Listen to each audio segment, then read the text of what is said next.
अस्सलामुअलैकुम। दिन भर की खबरों, तज्जियों और जायज़ों के साथ प्रोग्राम दिन भर से मैं हूं ज़ैनब जतोई और मैं हूं ज़िशान बशीर। नाज़रीन, सेहत से तालीम और सफ़र से हज़र तक सहूलियात की फराहमी रियासत की जिम्मेदारी है। जब माँ के जैसी रियासत के दावेदार और ओहदेदार अपने फ़राइज़ से गाफिल हो जाएं और ओहदों से नाइंसाफ़ी बरतें तो आवाम के दिन अजीरन हो जाते हैं और रात कांटों पर कटती है, जबकि गाफिल अमाल वक्त की धूल में पहले तमाशा और फिर हुजूम का निशाना बनते हैं। हम सबको ही उस वक्त से डरना चाहिए।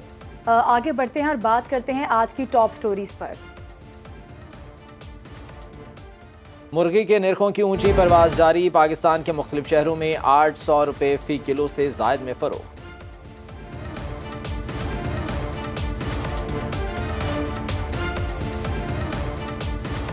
पिशावर मेट्रो बस पर तनाज़ात की धूल छा गई। 50% अदायगी का ग्रीन सिग्नल, सर्विस मुअत्तल होने का खदशा बरकरार।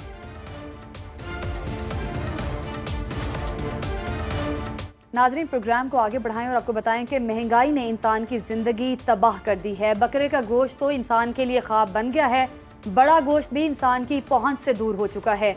एक वाहिद सहरा ब्रॉयलर मुर्गी का गोश्त था, वो भी आवाम की पहुंच से बाहर हो चुका है। आपको बताएं कि मुर्गी की कीमतों में इजाफा जो है आवाम के लिए काफ़ी ज़्यादा परेशानी का बायस बन चुका है और कराची शहर में पोल्ट्री की कीमतें कंट्रोल से बाहर हो चुकी हैं। अगर हम कराची की बात करें तो मुर्गी का गोश्त 720 रुपए फी किलो तक जा पहुंचा है। मुर्गी के गोश्त में हर रोज़ इजाफे का सिलसिला जारी है और इस सिलसिले में जब बात की जाती है जिम्मेदारान से तो वो ये कहते हैं कि पोल्ट्री फीड की कीमतों में जब इजाफा होगा तो यकीनन ब्रायलर गोश्त की कीमत में भी इजाफा हो जाएगा। तो ये अब तमाम तर जिम्मेदारी किस पर आयद होती है? अवाम ये सवाल पूछते हैं, चूँकि मटन और बीफ के बाद अब चिकन की कीमतें भी आउट ऑफ कंट्रोल हैं और ख़ुसूसन अगर होलसेल मार्केट की बात की जाए तो वहाँ पर दुकानदारों को, रिटेलर्स को जब महंगे दामों ये चिकन मिलेगा तो डेफिनेटली आवाम को भी ये महंगे दामों पड़ेगा।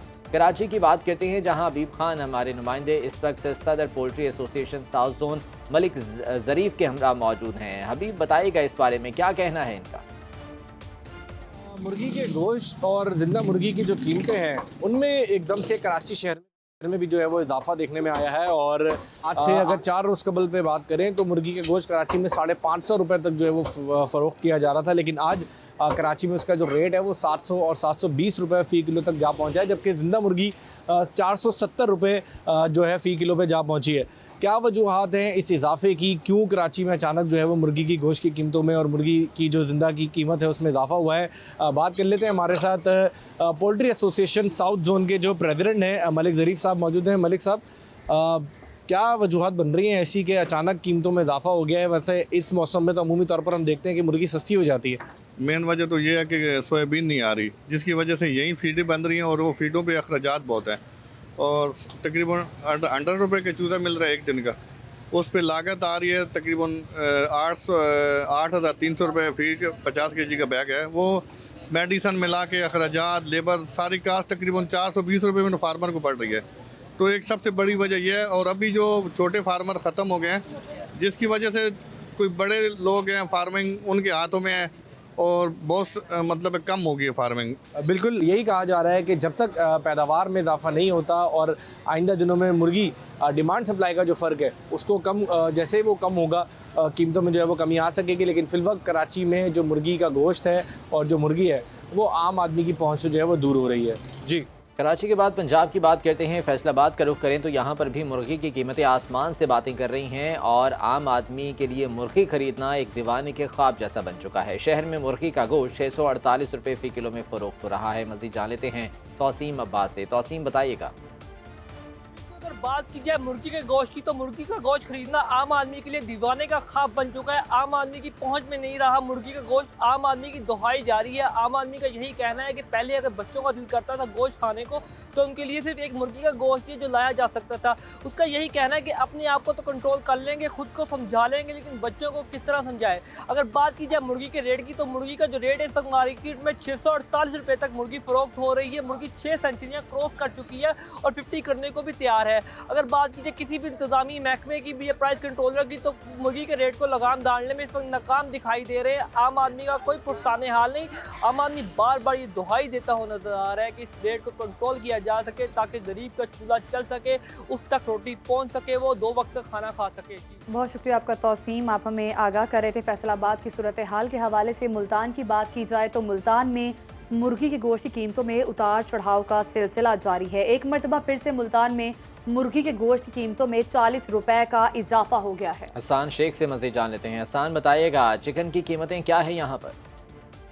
बिल्कुल, मुल्तान में ब्रायलर मुर्गी के गोश्त की कीमतों में उतार चढ़ाव का सिलसिला जारी है। गुज़िश्ता 4 रोज़ पहले मुर्गी का जो गोश्त है वो 520 रुपये फ़ी किलो फ़रोख्त किया जाता रहा, लेकिन अब दोबारा से जो है वो 40 रुपये इजाफे के साथ 560 से 580 रुपये फ़ी किलो जो है फ़रोख्त किया जा रहा है। जो शहरी जो है वो बड़े परेशान है। उनका भी यही कहना था कि रोज़ाना का जो है वो नया रेट होता है, हर दुकानदार का जो है वो अलहदा रेट होता है। यहाँ तक कि मुख्तलिफ मकामात पर जो ब्रायलर मुर्गी की जो दुकानें हैं उनका अलहदा ही रेट है। जो शहरी है उन्होंने हुकूमत से और ज़िले इंतज़ामिया से यही मुतालबा किया है जो प्राइस कंट्रोल मजिस्ट्रेट हैं वो भी अपना काम करें ताकि जो है मुर्गी के गोश्त की कीमतों को जो है वो कम किया जा सके। जी, तो मुल्तान में भी यही सूरत हाल है चिकन की कीमतों के हवाले से। आम आदमी का ये कहना है कि चिकन की कीमतें जब आउट ऑफ कंट्रोल हैं तो ये हमारे लिए ख़रीदना इंतहाई मुश्किल हो चुका है, और ये अपील भी करते हैं कि इस सिलसिले में अवाम फौरी तौर पर इक़दाम करे। ऐसे में अवाम क्या कहती है, आइए उन्हीं की ज़ुबानी सुनते हैं। से बहुत दूर हो गया और बीफ भी बहुत दूर हो गया। 4 लोगों के पास चिकन ही बची थी। चिकन भी इतनी महंगी होती जा रही है, 720 रुपये का मतलब आप समझते हैं कि आगे मजीद और बढ़ने जा रही है। पहुँच से बिल्कुल दूर हो जा रही है हर चीज़। गरीब को बिल्कुल इन्होंने सोचा हुआ है कि रहने नहीं देना। ऑल ओवर जो है ना महंगाई हो चुकी है। अब जो है ना हमारे हाथ खड़े हो गए। अब तो दिल करता है कि या तो पाकिस्तान छोड़ जाए या ये दुनिया छोड़ जाए। 1000 रुपये दिहाड़ी कमाने वाला 650 का 700 का चिकन लेगा तो घर क्या लेके जाएगा? इन्होंने महंगाई कर दी है, इनके लिए तो कोई बात नहीं है। कुछ नहीं बचा है, बस इंसान को खाएगा और क्या करेगा। बंदा सब्जी खा ले, दाल रोटी खा ले, भूखा रह ले, ये खुद ही सीधे होंगे। गरीब लोग तो मुर्गी खरीदने से निकल चुके हैं, अभी तो कोई चारा नहीं रहा। दाल रोटी पूरे कर लें ये भी बहुत है। गरीब आदमी जो है वो दाल नहीं खा सकता तो मुर्गी तो बहुत दूर की बात। आलू पेड़ खाएगा तो और कुछ तो नहीं खाएगा, मुर्गी नहीं खा सकेगा गरीब आदमी। आम बंदा तो सिर्फ दाल चावल ये चीज़ें भी अभी नहीं खरीद सकता। कोई मतलब मेहमान आ जाए तो सबसे सस्ती चीज़ यही थी और अब इसका यानी डबल से भी यानी ऊपर हो गया रेट। बढ़ती हुई महंगाई की वजह से शहरी काफ़ी ज़्यादा परेशान है। बात की जाए पेशावर की, वहाँ पर क्या सूरत हाल है, वहाँ पर किस कीमत जो है मुर्गी को बेचा जा रहा है, इसी पे बात करेंगे। काशिफ हमारे साथ मौजूद हैं। काशिफ, बताइएगा क्या अपडेट्स आपके पास?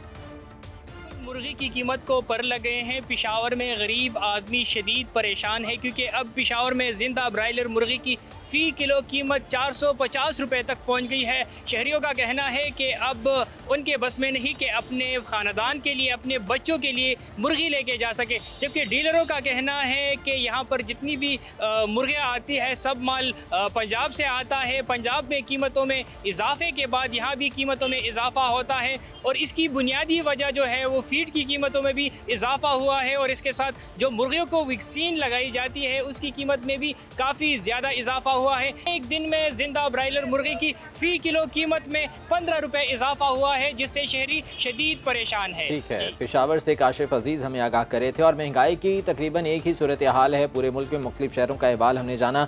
हमारे साथ मौजूद हैं chairman Pakistan poultry association Chaudhry Nusrat Sahab, उनसे इस हवाले से बात करेंगे। चौधरी साहब, बहुत शुक्रिया आपके वक्त का। फरमाइएगा, चिकन इंतहाई महंगा हो चुका है। बीफ और मटन की अगर बात की जाए वो तो ऑलरेडी अवाम की पहुंच से दूर था, सिर्फ एक चिकन अवाम खरीद सकते थे, लेकिन अब वो भी बेतहाशा महंगा हो चुका। सबसे पहले तो ये बताइएगा इसके पीछे वजूहात क्या हैं, क्यों कीमतें दिन ब दिन बढ़ती चली जा रही हैं? बिस्मिल्लाहिर्रहमानिर्रहीम। सबसे पहले तो आपका शुक्रिया कि आपने मुझे पोल्ट्री एसोसिएशन का मौक़िफ़ पेश करने का मौका दिया।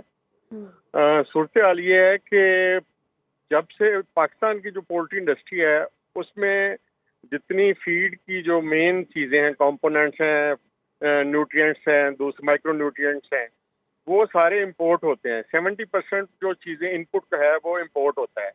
एक तरफ उसके ऊपर 49 से लेके 56% तक ड्यूटीज लगी हुई हैं। दूसरी तरफ डॉलर की कीमत में जो बेतहाशा इजाफा हुआ है तो उसने उसकी जो इंपोर्ट है वो बहुत मुश्किल बना दी है। ना सिर्फ ये है कि इजाफा हो गया कीमतों में, बल्कि अभी भी एलसीज वगैरह नहीं खुल रही, जिससे जो वो शॉर्टेज होती है इनपुट के जो कंपोनेंट्स हैं उनकी।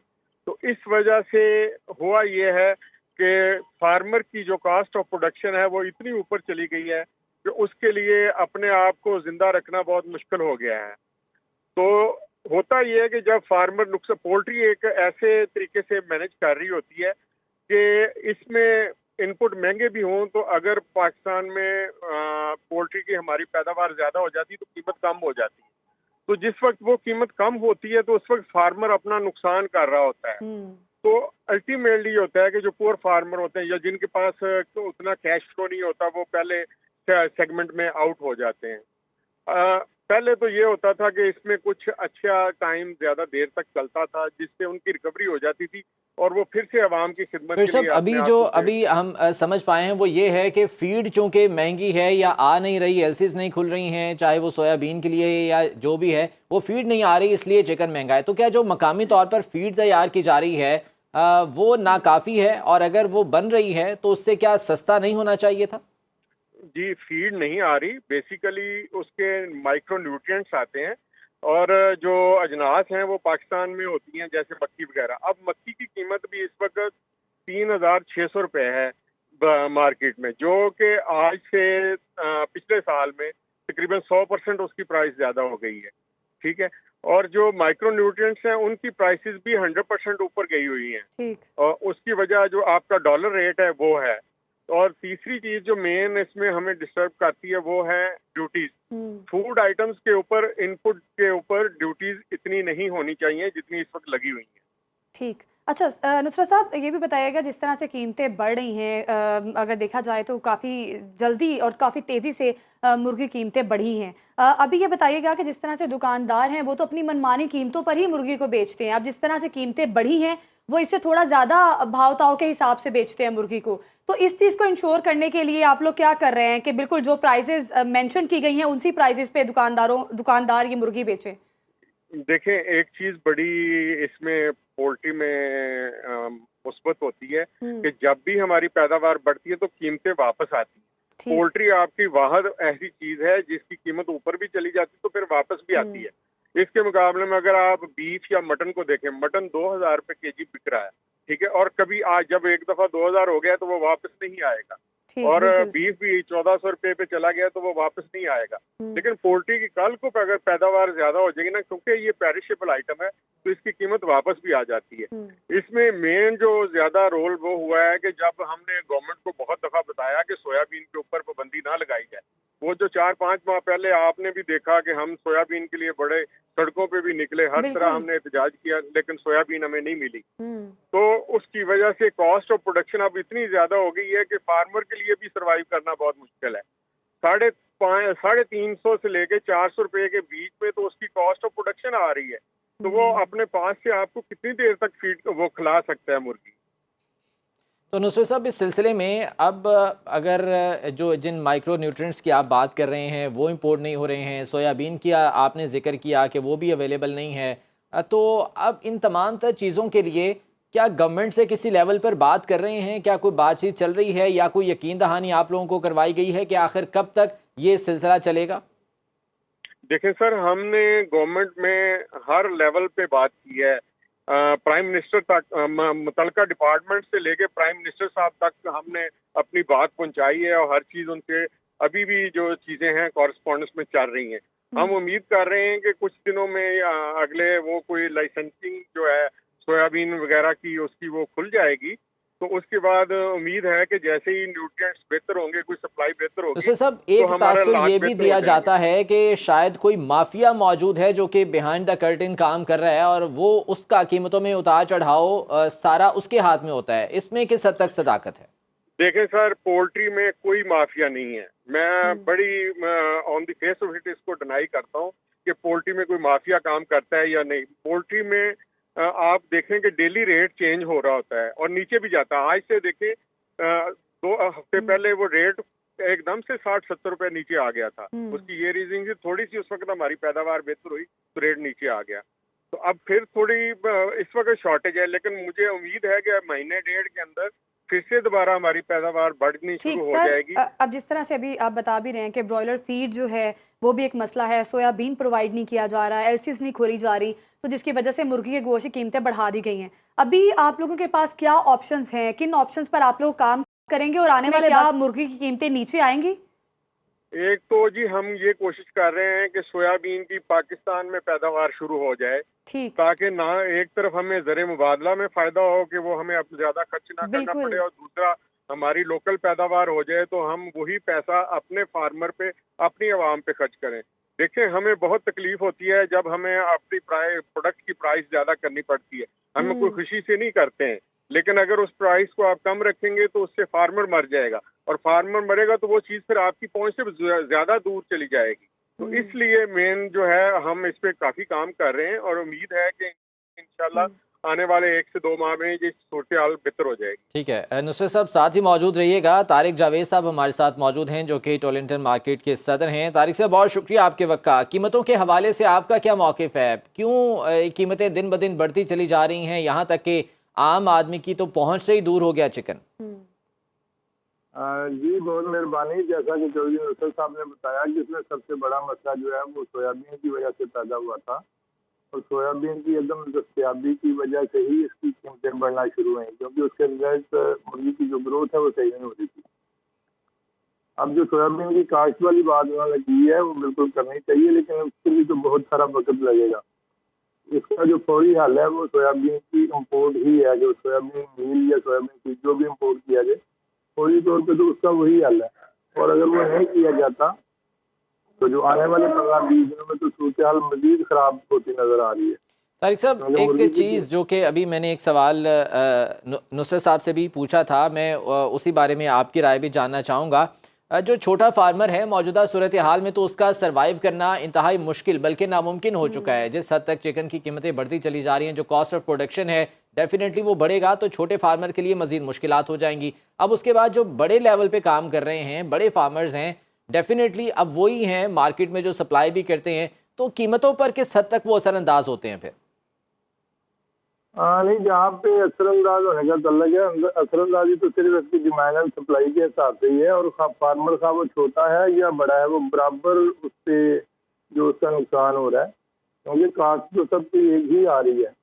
तो असरअंदाजी वाली बात कोई नहीं है। हर बंदे की कोशिश है कि ये कम से कम रेट पे बिके, लेकिन जब डिमांड सप्लाई से ज़्यादा हो जाएगी फिर इसकी कीमतें बढ़नी ही बढ़नी है। ठीक, जिस तरह से सर सोयाबीन की अदम दस्तयाबी है, जिसकी बड़ी जो बेसिक और बड़ी वजह है मुर्गी गोश्त के ऊपर जाने की, अभी आप क्या देखते हैं, क्या समझते हैं आपके कहीं ना कहीं इंतज़ामिया से जाके बात की जाए ताकि एलसीज खोली जाएं और जिससे आसानी पैदा हो आप लोगों के लिए भी, फार्मर्स के लिए भी? हाँ जी, पहले की निस्बत तो सूरत हाल काफ़ी बेहतर हुई है। सोयाबीन मील थोड़ा थोड़ा आना शुरू हुआ है, लेकिन वो जहाज़ों की बजाय कंटेनर में आ रहा है, और उसकी अवेलेबिलिटी थोड़ी सी शुरू हुई है, लेकिन इसका असर महीने, 1.5 महीने, 2 महीने बाद जाके नजर आएगा। ये फौरी तौर पे तो नहीं कि आज सोयाबीन आई है और उसने आज ही मुर्गी तैयार कर दी है। इसमें चूजे में कमी हुई है, वो चूजा पोल्ट्री फार्म पे आएगा, फिर वो 1.5 महीने में पलेगा, फिर वो मार्केट में आएगा। ठीक है, अब जिस तरह से सोयाबीन दस्तयाब किया जा रहा है, आपने अभी बताया भी कि जाहिर है 1-1.5 महीना लगेगा, उसके बाद क्या फिर कीमतें नीचे आएंगी? ये कुछ नीचे आएगी। ये हाईएस्ट जो प्राइस है, ये मामूली की जो प्राइस है 330, 40, 50 रुपये जिंदा की, 300 से 350 रुपये तक मेरा ख्याल है वहाँ तक चलिए आ जाएंगे। ठीक है, बहुत शुक्रिया आपके वक्त का। नाज़रीन, प्रोग्राम में अभी लेंगे एक शॉर्ट ब्रेक, हमारे साथ ही रहिएगा। Welcome back. नाज़रीन, मुल्क माली बहरान का शिकार है। ज़र मुबादला के ज़खायर हर रोज़ कम से कमतर और डॉलर के निर्ख बढ़ते जा रहे हैं। ऐसे में बैरूनी इदायगियों के साथ साथ अंदरूनी इदायगियों का भी दबाव है। गुज़िश्ता दिनों पेशावर BIT ऑपरेटिंग कंपनी ने 75 करोड़ रुपए की वसूली न होने पर सर्विस बंद करने का फैसला किया है। जहां और आवाम को भी यकीनन इससे शदीद मुश्किलात का सामना है। ज़र मुबादला के ज़खायर हमारे पास कमतर होते चले जा रहे हैं, जबकि खसारे का सामना है। दूसरी जानिब अगर बात की जाए डॉलर की, तो उसकी कीमतों में भी इजाफा होता चला जा रहा है, और इसका डायरेक्ट असर पड़ा BRT ऑपरेटिंग कंपनी पेशावर की, जिसने 75 करोड़ रुपए की वसूली ना होने पर सर्विस करने का ऐलान कर दिया है। क्या मुश्किलात हैं आवाम को, इस पर आज हम बात करेंगे, और कोशिश ये करेंगे जो मुतालिका लोग हैं उनको इस हवाले से उनका मौक़िफ़ हम जान सकें। लेकिन पहले इस बारे में एक रिपोर्ट देख लेते हैं। पेशावर के कारखानों बाजार से लेकर चमकनी तक 27 किलोमीटर तवील बीआरटी बस सर्विस आगाज के 2.5 साल के अंदर अंदर तनाजात का शिकार हो चुकी है। ट्रांस पेशावर की जानिब से 75 करोड़ 40 लाख रुपए की अदायगी न होने पर निजी कंपनी ने बस सर्विस बंद करने का फैसला किया है। मंसूबे में बैरूनी सरमायाकारी करने वाले आलमी इदारों ने अदायगियां रुकने पर तहफ्फुजात का इजहार करते हुए सूबाई हुकूमत को फौरी अदायगी करने का मुतालिबा किया है। जवाब में निगरान वजीर ट्रांसपोर्ट ने बीआरटी ऑपरेटर्स को 50% अदायगी और डाइव कंपनी से बस टर्मिनल खाली कराने के लिए खत लिख दिया है। दूसरी जानिब 59 अरब लागत के मंसूबे में होने वाली करप्शन पर नैब ने आइंदा 2 माह में रेफरेंस दायर करने का फैसला किया है। बीआरटी पेशावर गैर मामूली ताखीर के बावजूद पेशावर के शहरियों के लिए आमदरफ्त का बेहतरीन मंसूबा रहा। 244 बसों पर मुश्तमिल बीआरटी सर्विस रोजाना 3,20,000 मुसाफिरों को सफर की सहूलत फराहम करती है, जिसका कम से कम किराया 10 रुपए और ज्यादा से ज्यादा 50 रुपए मुकर्रर है, जो होशरुबा महंगाई में इंतहाई मुनासिब है। अवामी सहूलत के मंसूबे को रवा रखने के लिए फौरी अदायगियों और सूबाई हुकूमत के कंपनी से जारी तनाजात का खात्मा जरूरी हो चुका है। बीआरटी सर्विस बंद होने से यकीनन अवाम को भी शदीद मुश्किलात का सामना है। वो एक सहूलत से महरूम हो चुके हैं। इस पर वो अपनी परेशानी का इजहार किस तरह से कर रहे हैं वो भी आपको दिखा दें।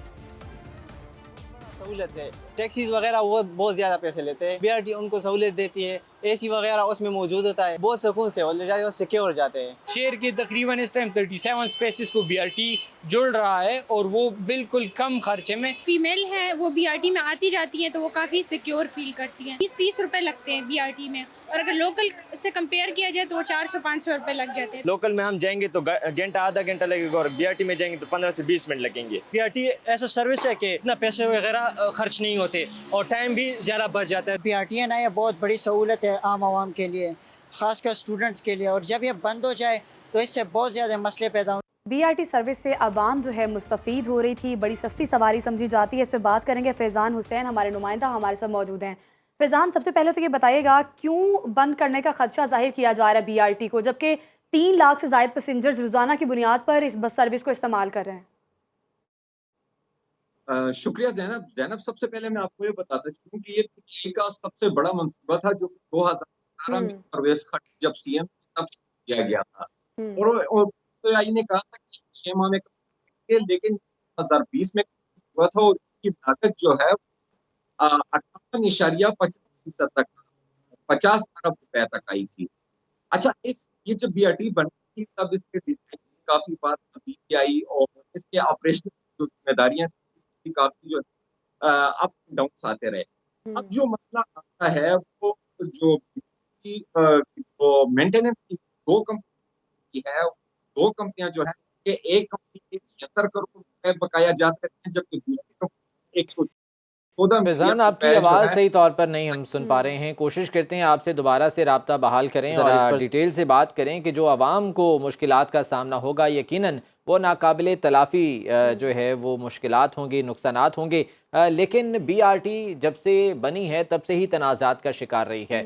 कभी बसों में आग लगने के वाक़यात हो गए, कभी अमले की जानिब से हड़ताल कर दी गई और अब जो अदायगियाँ हैं वो नहीं हो पाई, जिसकी वजह से जो गैर मुल्की कंपनी है उसने 75 करोड़ रुपए की वसूली ना होने पर यह सर्विस बंद करने की धमकी दी है। अब कोशिश तो ये की जा रही है कि इस मसले को किसी तरह से हल किया जाए, रिजॉल्व किया जाए। 50% जो अदायगी है वो करने की यकीन दहानी भी करवाई गई है, लेकिन सवाल ये उठता है कि दोबारा से जो इस पर कॉस्ट आएगी उसको किस तरह से पूरा किया जाएगा। चूँकि निगरान हुकूमत है अभी केपी में, तो वो किस तरह से इन तमाम तर मामलात को आगे लेकर चलेगी और कैसे इस कॉस्ट को पूरा करेंगे और कैसे इस सर्विस को बिला तातुल आवाम को फराहम करने की यकीन दहानी करवाएंगे। ज़ीशान, ये बड़ी इंपॉर्टेंट चीज़ है। जिस तरह से हम लोगों से बात भी कर रहे थे, शहरियों की जानिब से यही कहा जा रहा है कि इस बस सर्विस को बंद ना किया जाए क्योंकि काफ़ी ज़्यादा लोगों को फैसिलिटीज़ मिल रही हैं इस बस के थ्रू। अभी 150 मिलियन लोग जो हैं पिछले कई सालों से इस बस सर्विस को इस्तेमाल कर रहे हैं और रोज़ाना की बुनियाद पर भी 3 लाख से ज़ायद लोग इसको इस्तेमाल करते हैं। तो बहुत बड़ा प्रोजेक्ट है, बहुत बड़ा मेगा प्रोजेक्ट है।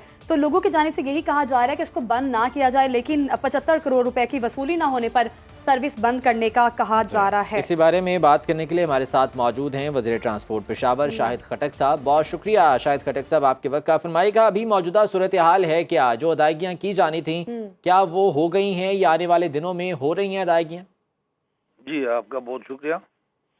कि आपने मुझे मौका दिया। अदायगियाँ इनको जो थी वो तकरीबन काफ़ी हद तक जो है वो कल तक हो जाएंगी, और सच कोई ऐसी बात नहीं है अदायगी ना होने की, मगर इनके साथ हमारे एक टर्मिनल का मसला चल रहा है जो 20 साल पुराना है, तो उसमें इनका टाइम जो है वो जो हमारी लीज टाइम है वो एक्सपायर हुआ है, तो वो एक मसला है और कोई पेमेंट का इशू नहीं है। और ये अमाउंट भी जो आप बता रहे हैं तो अमाउंट इतनी नहीं है इनकी, कोई मेरे ख्याल में 35-40 अराउंड मिलियन है, तो वो हमारे पास अवेलेबल है। इंशाल्लाह कल तक इनको पेमेंट खटक साहब, लेकिन कहा तो ये जा रहा था ऑपरेटिंग कंपनी की जानिब से कि चूंकि अदायगियाँ नहीं हुई हैं इस वजह से वो सर्विस बंद कर सकते हैं। तो अगर वो ऐसे बंद करना चाहें तो वो तो उनकी मर्जी है, मगर ये है कि ये जो ट्रांस पेशावर है ये एक्चुअली हमारे ट्रांसपोर्ट के साथ नहीं था, ये एक्चुअली इसको ACS 4 साल से चला रहे थे ACS साहब, और इसमें वही वो गपले वपले जो मैं पहले भी बता चुका हूँ बड़े चैनलों पे, तो वही मतलब उसी चक्कर में तो ये ACS चलाते थे। तो हमारे पास हमने देखा कि लोग बड़े मुस्तफीद हो रहे हैं इस बस सर्विस से और बड़े सेटिस्फाइड भी देखे हैं। अभी क्या बेसिक वजूहात हैं जिसकी बुनियाद पर बंद होने का खदशा जाहिर किया गया है? जिस तरह से आपने भी बताया कि 75 करोड़ रुपए की वसूली नहीं है, तो फिर क्या इसके पीछे वजूहात है, क्या मुहरिकात है? नहीं मुस्तफीद तो देखें मैं साहब थोड़ा सा इसको जरा नजदीक से देखें, इससे जितने मुस्तफीद हो रहे हैं वो कोई 2 लाख लोग हैं, और इससे जो जिन लोगों को ज़हमत हो रही है वो कोई 40-50 लाख लोग हैं। बहरहाल तो इससे मुस्तफीद वो नहीं हो रहे, इसके वो फवायद नहीं है जो इन्होंने बताए थे, और जो उनकी जो पेमेंट्स हैं वो मंथली हमारे पास नहीं ACS के पास आती थी। 3-4 साल ये अंडर ACS काम करता था, अभी ये हमारे पास आ रहा है, तो अगर ये हमारे पास आज इनकी उम्मीद है कि हमारे वो CO साहब चार्ज ले लें। यहाँ पर जो CO थे वो पहले यहाँ पर ये 15 लाख रुपए महीने इनको देते थे, जैसे ही उनकी हुकूमत चली गई PTA की वो भाग गए, वो कैनेडियन नेशनल थे, तो इनकी डिले वो वजह है और कोई वजह नहीं है। ठीक है, शायद खटक साहब हम कोशिश करेंगे कि आने वाले प्रोग्राम्स में इस पर ज़रा बात कर सकें और जान सकें कि इसके पीछे असल वजूहात क्या हैं। फैज़ान हमारे साथ मौजूद है, फैज़ान आपको भी ज़हमत देंगे आने वाले प्रोग्राम्स में। फिलवक्त बहुत शुक्रिया आपका। नाज़रीन, प्रोग्राम को आगे बढ़ाएंगे, बात करेंगे। आज माहौलियात का आलमी दिन मनाया जा रहा है और पाकिस्तान में इस वक्त इस दिन को सेलिब्रेट किया जा रहा है। तबाह होते माहौल का पहला निशाना ग्रीन हाउस गैसेस का बढ़ता हुआ इखराज है, कम होते जंगलात हैं और बेतरतीब बारिशों का निज़ाम है। हमारी ज़मीन के लिए ये तमाम तर चीज़ें खतरा बन चुकी हैं। इसी पर बात करेंगे, लेकिन इसी बारे में पहले एक रिपोर्ट देख लेते हैं। दुनिया भर के मुतअद्दिद ममालिक इस वक्त माहौलियाती आलूदगी का शिकार हैं और पाकिस्तान भी इनमें शामिल है। माहौलियाती आलूदगी के बायस खतरनाक हद तक अमराज पैदा हो रहे हैं। जितनी आपकी बीमारियां हैं ना, चाहे वो आपकी रेस्पिरेटरी डिसीज हैं जो कोई और है, उसका डेफिनेटली जो अगर आप किसी गंदे माहौल में गंदा पानी, एक कहावत है ना कि अगर आपको साफ़ हवा, साफ़ खुराक और साफ़ पानी मिले तो इंसान 1000 साल जिंदा रह सकता है। माहिरीन माहौलियाती आलूदगी की बड़ी वजह ग्रीन हाउस गैसेस के अखराज और ग्लोबल वार्मिंग में इजाफे को करार देते हैं। हमारा मुल्क दुनिया में जितनी ये कसाफतें पैदा हो रही हैं उसमें कंट्रीब्यूशन हमारा लेस देन 1% है, बट इफेक्टिव्स में हम पहले 10 मुल्कों में आते हैं। तो आपको पता है लाहौर का बहुत बड़ा इशू है स्मोक का, जब स्मोक सीजन आता है। माहौलियाती आलूदगी के दिन के इसी बारे में बात करने के लिए हमारे साथ मौजूद हैं डायरेक्टर महकमा मौसमियात चौधरी असलम साहब। बहुत शुक्रिया चौधरी असलम साहब आपके वक्त का। माहौलियात का आलमी दिन मनाया जा रहा है आज, और पाकिस्तान की अगर बात करें तो यहाँ पर हर गुजरते दिन के साथ माहौल मज़ीद ख़राबी का शिकार हो रहा है, मज़ीद गंदा हो रहा है। क्या वजूहात हैं इस सिलसिले में और जो इक़दाम उठाए जा रहे हैं उन्हें आप किस तरह से देखते हैं? ये बिल्कुल इस मरतबा जो दिन मना रहा है उसका बल्कि थीम ही ये है कि बीट प्लास्टिक पोल्यूशन।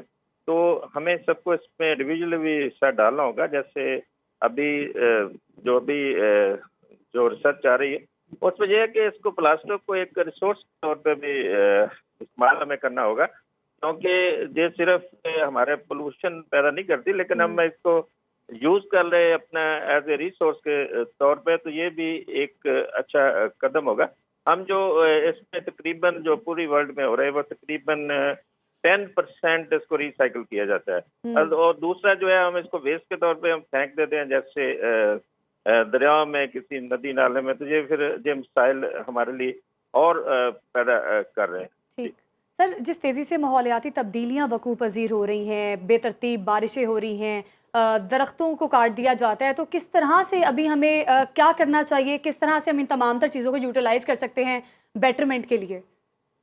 जी बिल्कुल, एक तो हमें कोई पॉलिसी ऐसे होनी चाहिए कि डिफॉरेस्टेशन हम ना करें, क्योंकि सबसे जो इजीएस्ट वे है वो तो हमें ट्रीज जो प्लांट करने हैं, जो अभी जो हैं एग्जिस्टिंग उनको काटना नहीं होगा। ये हमें कोई पॉलिसी बनाना होगी, क्योंकि ये जो माहौलियात को तो करते हैं, इससे वेदर पैटर्न जो है वो डिस्टर्ब हो रहे हैं पूरे ग्लोब के। तो ये जो हम ट्रीज कह रहे हैं कि इससे तो जो वेदर पैटर्न है, जैसे पिछले साल हमने देखा जो पाकिस्तान में इतना फ्लड आया था, तो वो भी कंट्रोल। जी हाँ, बिल्कुल, माहौलियाती तब्दीलियों की वजह से ही ये तमाम तर सूरत हाल देखनी पड़ रही है। बहुत शुक्रिया डायरेक्टर महकमा मौसमियात चौधरी असलम साहब हमारे साथ थे और इस बारे में अपनी राय का इजहार करें। इसी के साथ नाजरीन प्रोग्राम से हमें दीजिएगा इजाज़त, कल फिर मुलाकात होगी। अल्लाह हाफिज़।